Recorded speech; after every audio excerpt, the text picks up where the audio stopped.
Hey honey, Nene got you a book. Why oh why are deserts dry?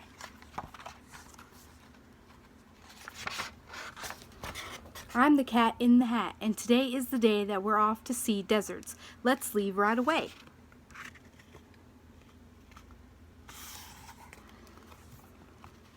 You may think that deserts are empty and bare, but you'll be surprised the things you'll find there. Insects and lizards, flowers and snow. Want to see for yourself? Buckle up and let's go.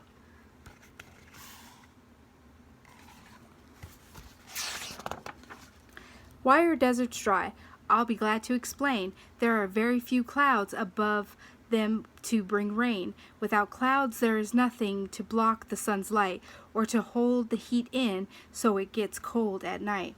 The air is so dry, any rain deserts get dries up right away so they do not stay wet.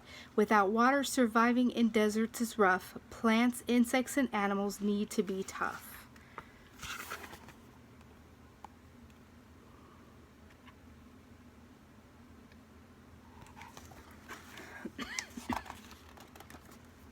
All living things need to have water, so how do they live where it's dry? I'll show you right now. Desert plants must find water. Some have ways to store it. Roots spread out to find it and reach deep down for it. Shallow roots of its cactus pull water through them. The cactus then stores it inside of its stems. There's a tree in the desert that's called the mesquite. The roots reach water that's down 40 feet.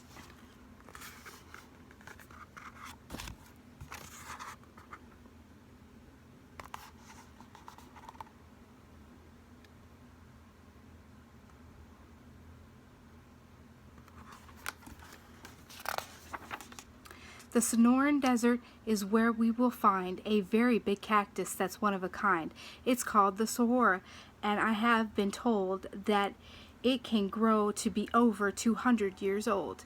A cactus you see has deep pleats in its skin, but they will expand when the water flows in. It soaks up the water and then quickly swells. Like a sponge, it stores water in some of its cells.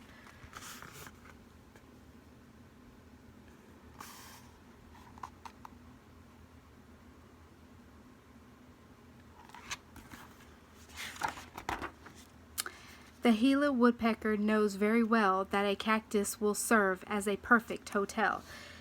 She pecks a small hole and then slips inside. It's cool and it gives her a safe place to hide. When she's ready to leave, well, I have little doubt someone else will move in after she has moved out.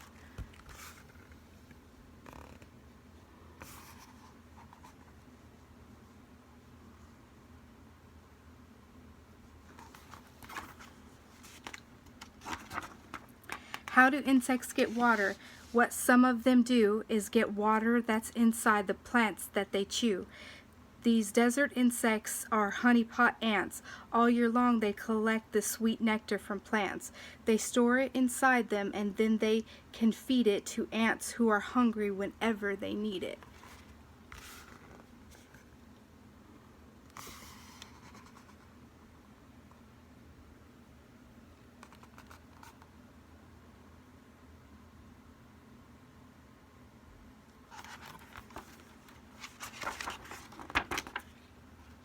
The Namib Desert gets rain rarely, and yet fog comes from the sea and makes everything wet. Here, the fog-basking beetle has a way to survive, getting water it needs to help it stay alive. It tilts its abdomen up. Water droplets soon slide down its body into its mouth, open wide.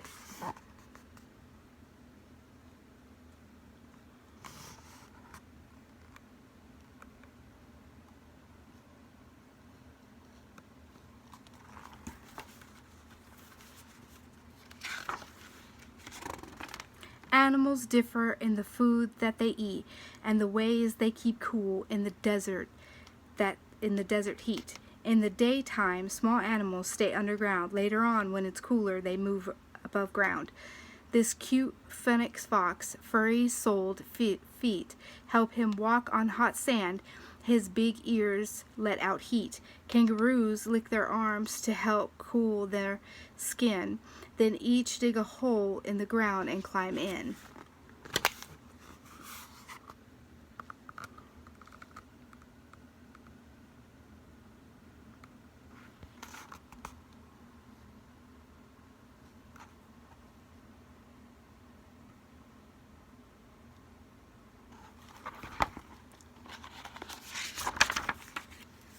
We asked this lizard how he spends his day. Each morning he warms by the sun's gentle rays. By midday it's hotter and it's time to hide. He slips into his burrow and goes deep inside. In the late afternoon he is back in the sun. It is not as hot now and the day's almost done. Then he's back in his burrow to sleep through the night. He'll be up with the sun just as soon as it's light.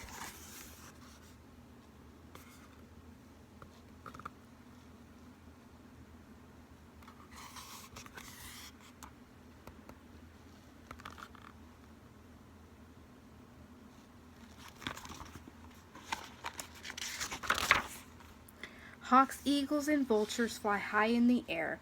They stay off the ground, it's much cooler up there. Kangaroo rats never drink, but she eats lots of seeds. The water inside them is all that she needs.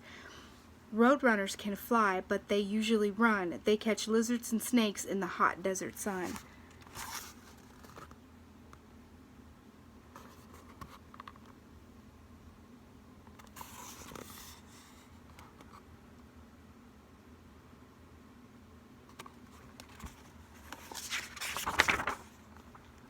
The Sahara Desert, geographers say, is almost as big as the whole USA. Here the crowned sand goose flies high in the sky, miles and miles to find water, and I'll tell you why. His babies are thirsty and waiting for him, so when he finds water, he quickly flies in. He soaks his feathers until they are wet. This water is all that the babies will get. They drink from his feathers, which dry soon, and then he must take to the sky to find water again.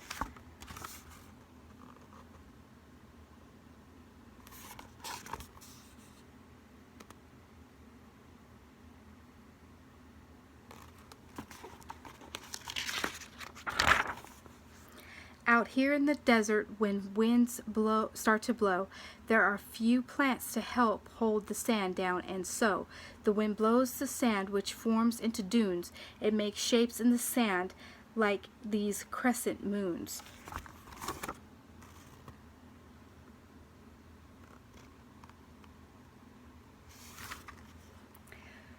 What's the nomad wearing? It's called a burnous. It protects him from the sun. It is long and it is loose.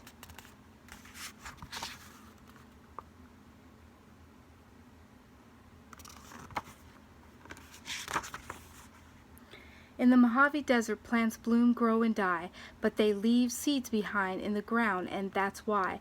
When it rains, these seeds burst into flowers so bright. There's a rainbow of colors, a beautiful sight. They will not live long, but before it is over, there are lilies, primroses, sunflowers, owl clovers. Some flowers stay open for only one day. Hummingbirds drink their nectar and then fly away.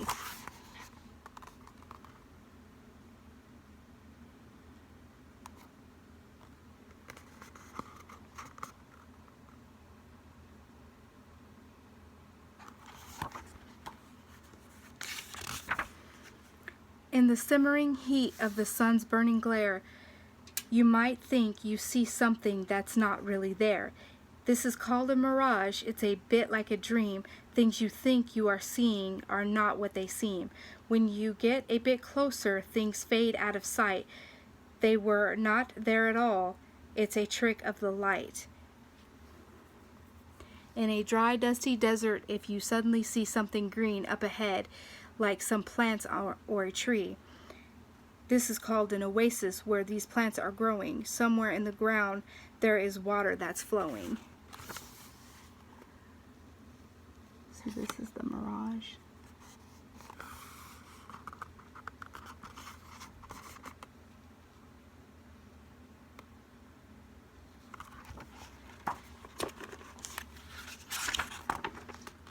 Some deserts are hot and the sun's burning light, but the temperature falls and it gets cold at night.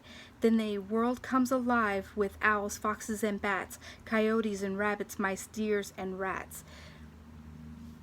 Nocturnal animals come out, and soon they search to find food by the light of the moon. Before the sun rises, they all disappear. You would think all the animals were never here.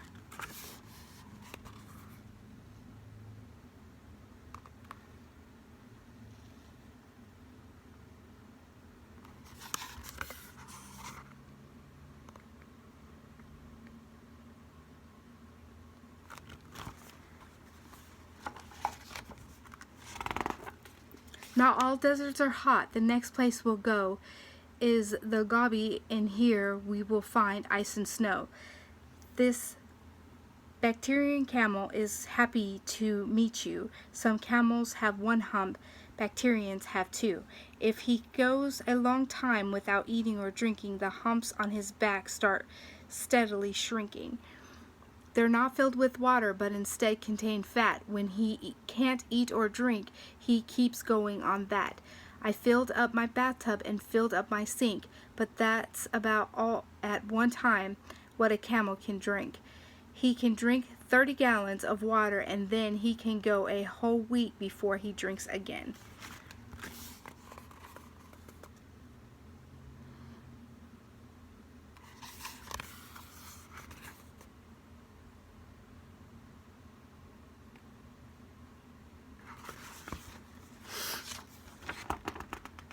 Antarctica is the largest desert of all. The air is so cold here that rain does not fall. This desert is covered with ice and with snow. The ice never melts here, and freezing winds blow. It is dark in the winter and cold through the year. Though scientists visit, no people live here. Penguins have a way to survive the cold weather.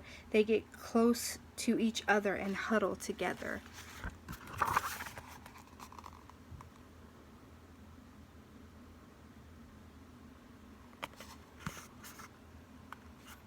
The penguins.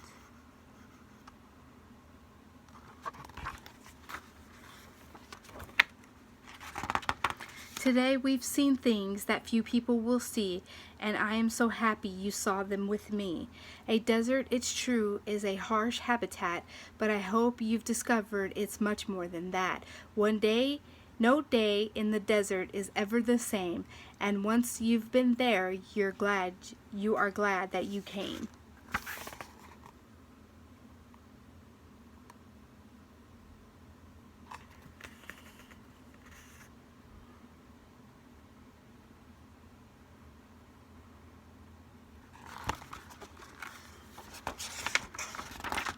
The end. Love you.